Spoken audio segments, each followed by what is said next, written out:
Você já se perguntou por que o mundo inteiro se volta contra uma única nação minúscula? Talvez o problema nunca tenha sido Israel, mas o Deus de Israel. Israel representa menos de 0,2% da superfície terrestre. Um país pequeno, constantemente atacado por foguetes, odiado nas redes, difamado pela mídia e condenado pela ONU mais do que qualquer outro. Mas, por quê? Será mesmo apenas por causa de conflitos territoriais? Ou há algo mais profundo, mais antigo, mais espiritual? Desde a escravidão no Egito até os campos de concentração nazistas, o povo judeu é alvo de ódio, perseguição e tentativas de extermínio. Nenhum outro povo enfrentou tantos exílios e massacres, e mesmo assim, sobreviveu. Existe uma explicação. E porei-te por nações grandes e poderosas, e todas as nações da terra serão benditas em ti. Gênesis 18, versículo 18. O Senhor teu Deus te escolheu, para que lhe fosses o seu povo especial, de todos os povos que há sobre a terra. Deuteronômio 7, versículo 6. Esse ódio ao povo judeu não é novo. Ele é antigo, é espiritual, e tem origem no ciúme e na rebelião contra o Deus que os escolheu. Porque eis que os teus inimigos se alvoroçam, e os que te odeiam levantaram a cabeça. Tomaram astuto conselho contra o teu povo, e consultaram contra os teus escondidos. Salmo 83, versos 2 e 3. Israel é mais do que um país. É o relógio profético de Deus. E o mundo, ao odiar Israel, revela seu desprezo por tudo aquilo que aponta para a soberania divina. Por amor de Sião não me calarei, e por amor de Jerusalém não me aquietarei. Isaías 62, versículo 1. Para entender os conflitos de hoje, precisamos voltar milhares de anos. Israel não é apenas mais uma nação, é o centro da história bíblica e profética. O mundo gira, mas os olhos de Deus sempre estiveram voltados para esse pequeno pedaço de terra, o pacto de Deus com Israel. Tudo começa com Abraão, o pai da fé. Deus fez uma aliança com ele, e essa aliança permanece viva até hoje. Farei de ti uma grande nação, e te abençoarei, e em ti serão benditas todas as famílias da terra.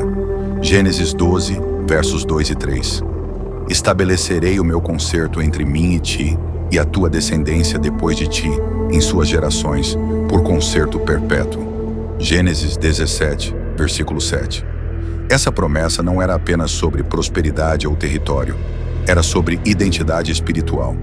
Israel seria o povo escolhido, separado por Deus, para manifestar sua glória ao mundo. Exílio e restauração. Ao longo da história, Israel foi conquistado, disperso, humilhado. Babilônios, persas, gregos, romanos. O templo foi destruído. O povo foi espalhado.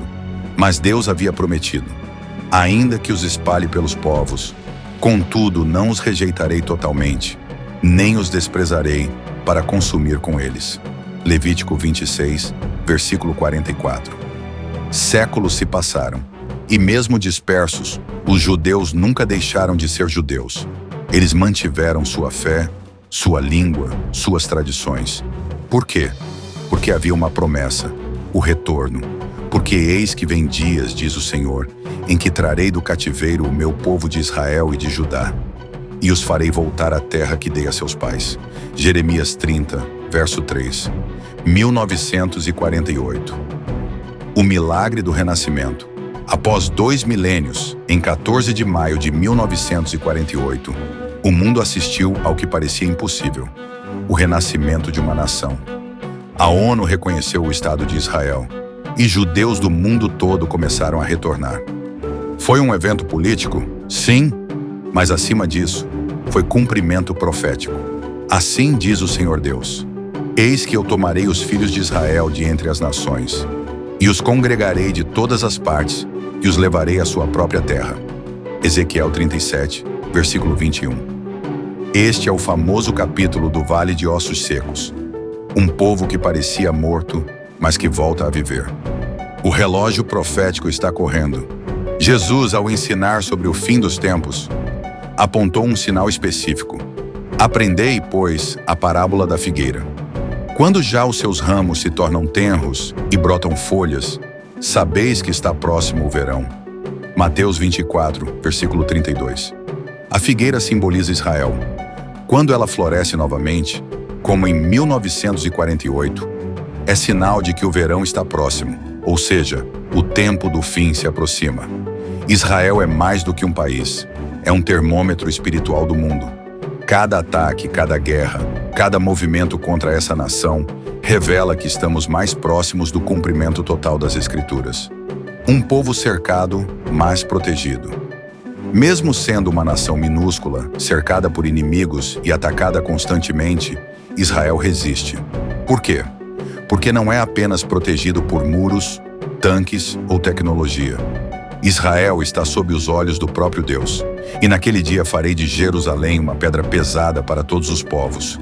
Todos os que a carregarem certamente serão despedaçados.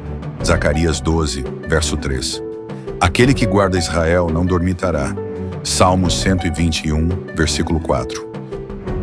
O mundo inteiro pode se levantar contra Israel, mas os planos de Deus jamais serão frustrados. E à medida que a profecia se cumpre, cada cristão atento entende: é hora de estar pronto, porque o rei está voltando. Por que o mundo odeia Israel? O ódio contra Israel não é político, é espiritual. Do Egito a Gaza, de Faraó a Hitler, de Roma ao Hamas. O mundo sempre perseguiu os judeus. Por quê? O que há nesse povo que incomoda tanto? Não é só território, é propósito. Tudo começa no Éden quando Deus profetiza à serpente: porém inimizade entre ti e a mulher, e entre a tua descendência e o seu descendente. Este te ferirá a cabeça, e tu lhe ferirás o calcanhar. Gênesis 3,15. Aqui já está declarado o maior conflito da história. O Messias viria da descendência da mulher e esmagaria a cabeça da serpente, ou seja, destruiria o mal. Com o tempo, Deus vai revelando de qual povo esse Messias viria: de Abraão, de Isaque, de Jacó, e assim nasceria Israel. É por isso que Satanás sempre tentou aniquilar esse povo, para impedir a promessa, para eliminar o plano de salvação, para apagar o nome de Cristo da história. Extermínio dos meninos hebreus no Egito. Êxodo 1. Faraó mandou matar todos os recém-nascidos homens dos hebreus. Por quê? Para impedir o crescimento do povo de Deus, do qual viria o libertador, Moisés e futuramente o Messias. Tentativa de genocídio na Pérsia. Ramã, conselheiro do rei Assuero, planejou exterminar todos os judeus do Império Persa. Deus usou Ester para impedir. Profanação do templo e perseguição sob Antíoco. 167 a.C. Antíoco proibiu o culto judaico, sacrificou um porco no templo e matou milhares de judeus. Tudo isso numa tentativa de apagar sua fé. Destruição de Jerusalém pelos romanos. 70 d.C. O general Tito destruiu o templo e exilou os judeus. Foi o início da diáspora, que durou quase 2000 anos.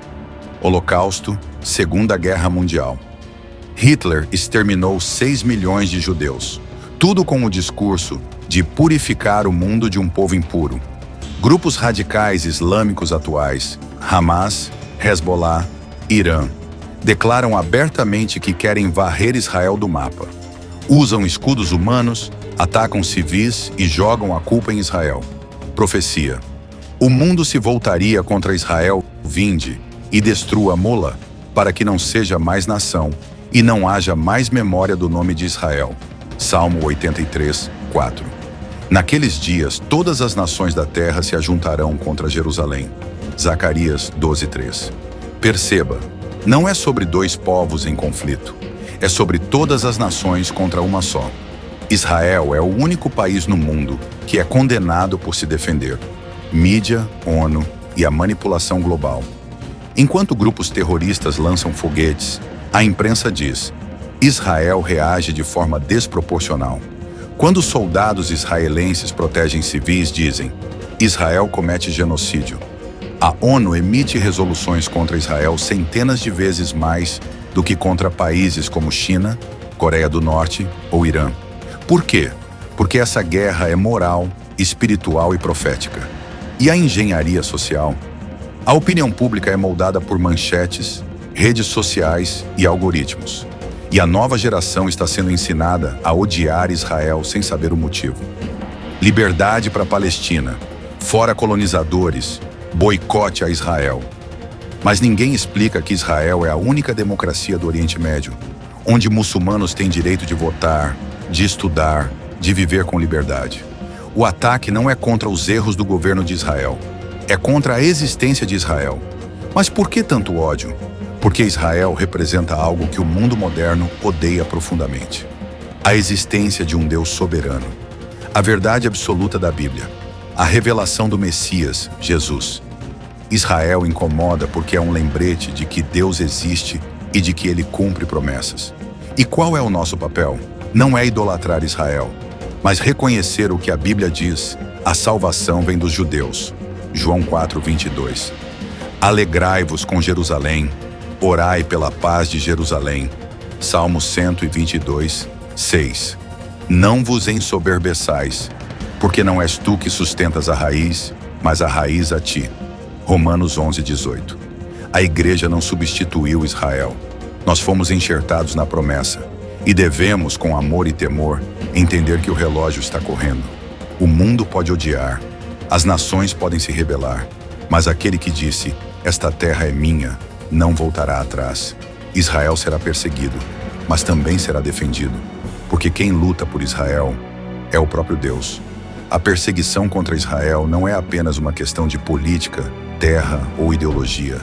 É uma guerra espiritual, milenar, contra o povo que Deus escolheu para trazer o Messias, Jesus Cristo. O ódio contra os judeus transcende gerações, governos, culturas e continentes. Porque no fim das contas, não é só Israel que eles odeiam, é o que Israel representa: a fidelidade de Deus às suas promessas. Mas o plano de Deus não pode ser frustrado. Israel continua de pé, contra todas as probabilidades, porque há uma promessa sobre esse povo. Como está escrito: aquele que guarda Israel não dorme nem cochila. Salmo 121, 4. E para os que estão em Cristo, essa mesma promessa se estende: se Deus é por nós, quem será contra nós? Romanos 8:31. Por isso, não caia na armadilha do ódio disfarçado de justiça. Não se deixe levar por narrativas torcidas. Entenda, quem está contra Israel muitas vezes está sem saber contra o próprio plano de Deus. E o plano de Deus é Cristo. E ele virá novamente. De onde?